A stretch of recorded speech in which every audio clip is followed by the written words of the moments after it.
Grandes gestas españolas. Con María Fidalgo Casares.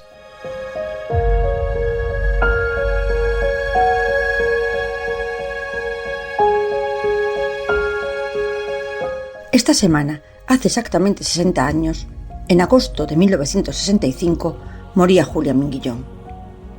Y aunque hoy tanto se ponderen las gestas femeninas y el gran interés que suscitan las mujeres que destacaron en ámbitos masculinos, lo cierto es que ningún acto la ha recordado.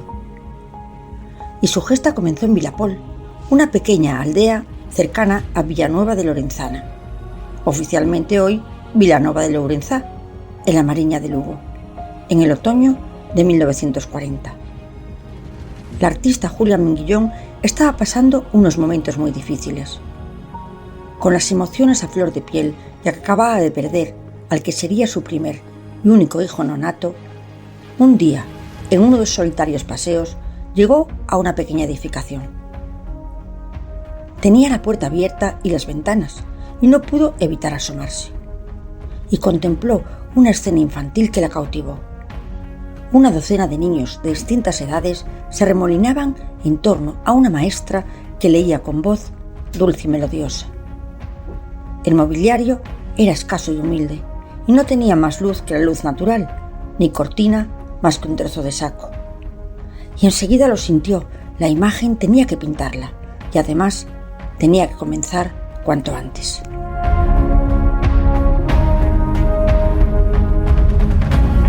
Supo después que la maestra se llamaba Dolores Chávez y que la conocían como Doloriñas. Enseñaba a sus alumnos las letras, los números y nociones de distintas disciplinas para andar por la vida. Vivía con su hija Dora, que era costureira y que les daba clase cuando Doloriñas estaba enferma. Unos decían que era una maestra republicana represaliada y otros que simplemente era una mujer con algunos estudios que se ganaba la vida con una escuela de las que llaman en Galicia de ferrado. Los padres más pudientes le pagaban 1 peseta al mes, pero la mayoría lo hacía en especie, con leña, patatas, bollos de pan o incluso en trabajo cosechando para ella. Los niños, cuando terminaban los estudios básicos con ella, la mayoría pasaban a ocuparse de pequeñas labores del campo, como llevar vacas al monte o recoger leña, y los que tenían más suerte continuaban sus estudios en la enseñanza pública.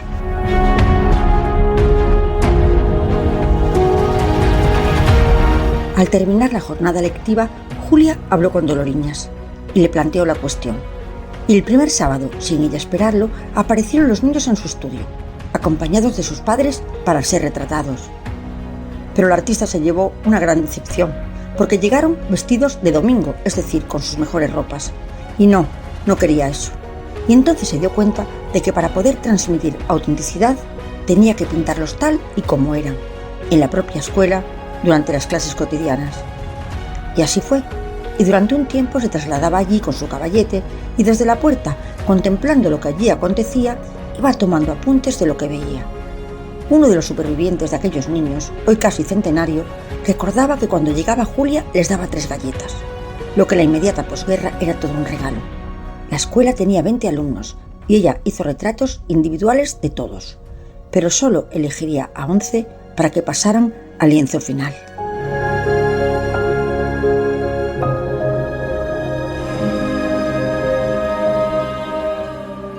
Pronto se puso manos a la obra, tras hacer los estudios preparatorios. Y en esos tiempos de escasez, apenas había lienzo ni proveedores de pinturas, y Julia se las ingenió como pudo para obtener como soporte unas sencillas tablas contrachapadas. Y como no encontró del tamaño que quería, las unió. Y para pintar, fue amalgando pigmentos de colores de la tierra y aceites que de forma casi alquímica convirtió en una rica sinfonía, aunque monocroma, de ocres, verdes y pardos. Y al ser una pintura poco cubriente, se empastaba muy poco la pincelada, por lo que se vislumbraban con tosquedad las vetas de la madera. Pero no le importó, y fue inmortalizando en casi 5 metros cuadrados a aquellos niños labriegos y a su maestra Doloriñas. La imagen era de una austeridad exacerbada, casi estética, desbordaba el naturalismo y transmitía una intensa carga de sentimientos y acendrada humanidad. Y algo tan sencillo como los zuecos embarrados de los pequeños, llegaban a conmover hondamente la entraña del espectador.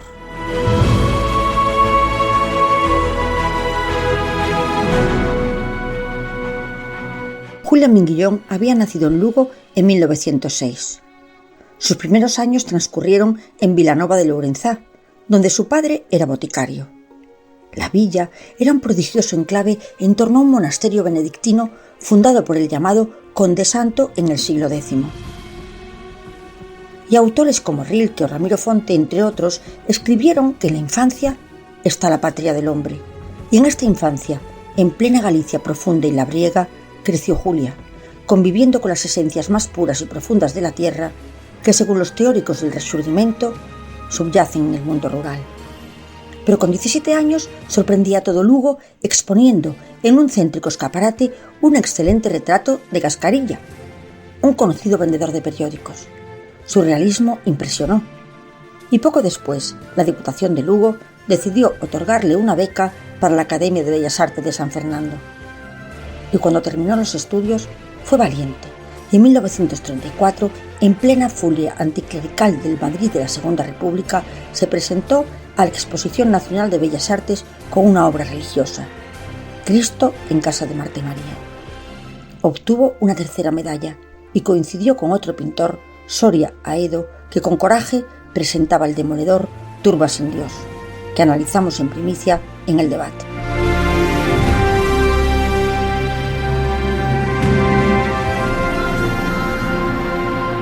Con el estallido de la Guerra Civil, Julia se refugió en Lourenzá, la villa de su infancia, y la abandonó para casarse con el joven periodista Francisco Leal Insua, que con el tiempo sería jefe de redacción del Progreso, director del Faro de Vigo y del Mundo Hispánico.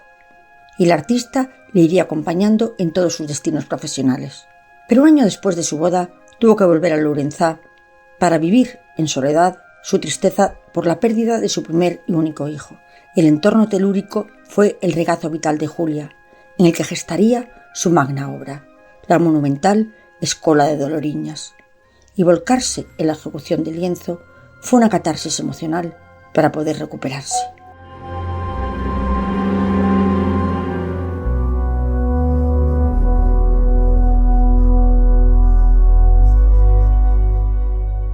Curiosamente, entre todos los estudios que hizo, para la obra final eligió la primera escena que había contemplado aquel día desde la ventana.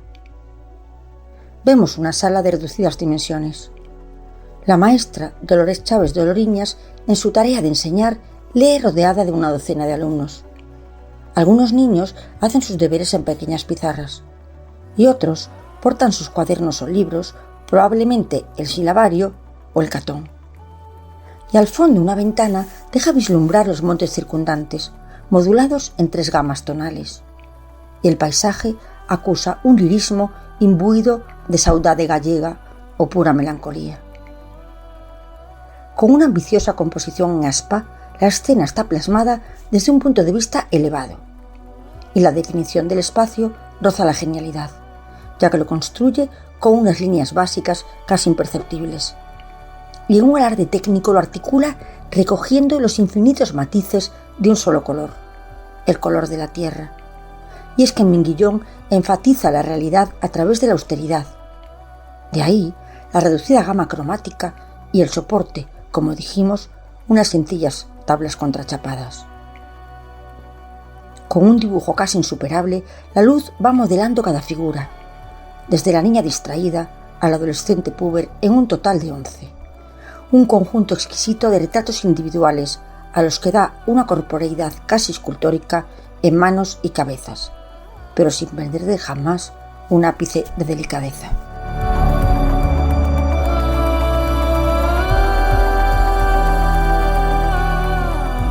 El monumental cuadro, como comentamos, de 5,5 metros cuadrados, lo terminaría en su estudio, repasándolo con mejores materiales, pero nunca perdió esa frescura de la obra del natural.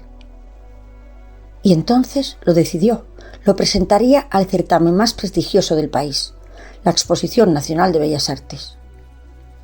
Las Exposiciones Nacionales de Bellas Artes de España, celebradas entre 1856 y 1968, fueron el principal escaparate artístico del país durante más de un siglo. Los premios estaban dominados por hombres, pero aún así algunas mujeres lograron exponer en este entorno competitivo, pero jamás ninguna había ganado. Era 1941 y la guerra estaba recién terminada. Centenares de artistas concursarían con sus mejores y más rutilantes obras con temas de gran empaque.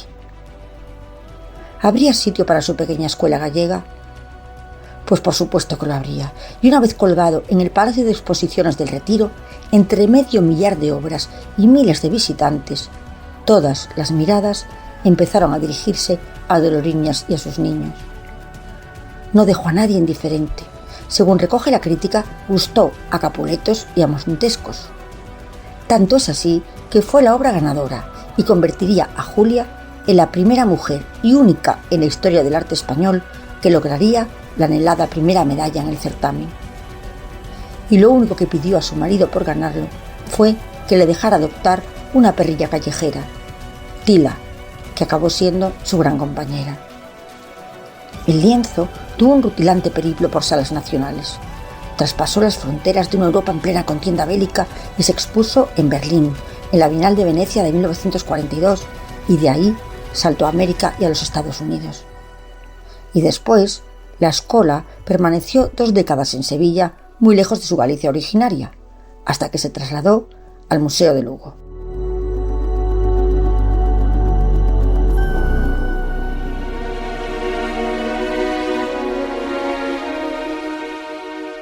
¿Y qué fue de Julia después de Doloriñas?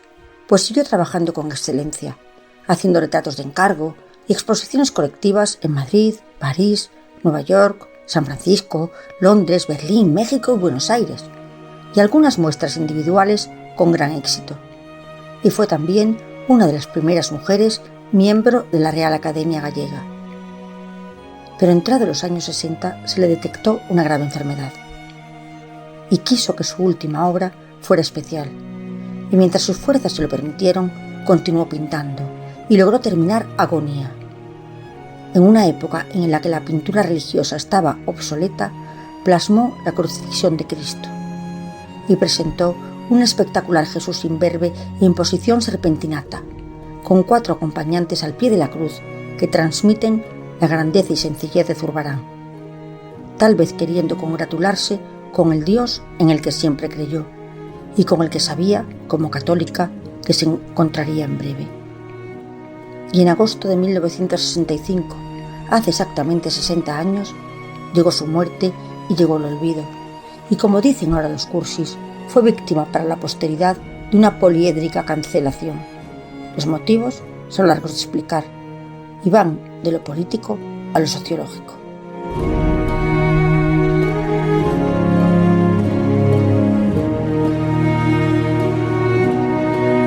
Uno de estos motivos fue la comparación con otra artista lucense contemporánea, Maruja Mayo, arrebatada surrealista, relacionada con la izquierda radical, con amantes brillantes como Alberti o Miguel Hernández, que solía pasear desnuda bajo un abrigo de lince, fue la niña mimada del progresismo intelectual.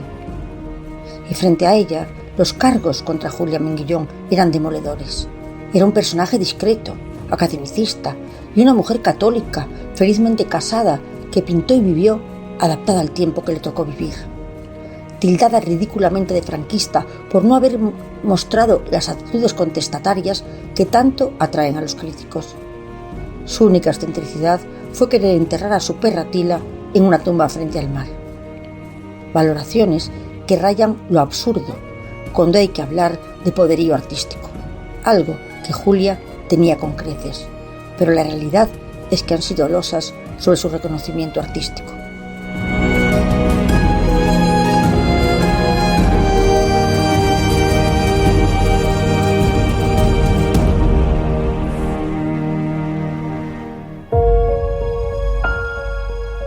Hoy no se entiende que Julia Minguillón, la gran dama de la pintura gallega y una de las mujeres pintoras más importantes del siglo XX, haya sido relegada. Muchos, con mucho menos, son reverenciados. Poseía un extraordinario talento, excelentes aptitudes para el dibujo y el color, un estilo propio, técnica impecable y figuras que rozan la perfección aún en difíciles composiciones. Cultivó distintos géneros, formatos enormes y puntos de vista elevados que conferían a sus obras cierto carácter épico de gran plasticidad visual, y consiguió desarrollar una brillante trayectoria en un mundo de hombres. Y estos días del 60 aniversario de su muerte, el mundo del arte no la recuerda, pero sí habrá un lugar donde se le rendirá el homenaje como merece: su amada villa de Lourenzá, escenario de la gesta. Y sí, fue una gesta porque, pese a los críticos, a los devenires de las modas, a la cancelación de la autora, la escola de Doloriñas fue trascendiendo la esfera de lo artístico para formar parte del patrimonio etnográfico y antropológico, y se convirtió en uno de los lienzos más emblemáticos de la cultura gallega. La maestra Doloriñas y sus rapaciños de Lourenzá, en esa escuela tan real como mágica, captada en ese instante cotidiano, sencillo y a la vez grandioso y espectacularmente emocional, se ganaron un lugar eterno en el gigantesco imaginario de la historia de Galicia. Y con esa humilde escuela rural, Julia Minguillón, la gran artista hoy olvidada, fue nada más y nada menos que la primera y única mujer que ganó la primera medalla de la pintura española. Grandes gestas españolas. Con María Fidalgo Casares.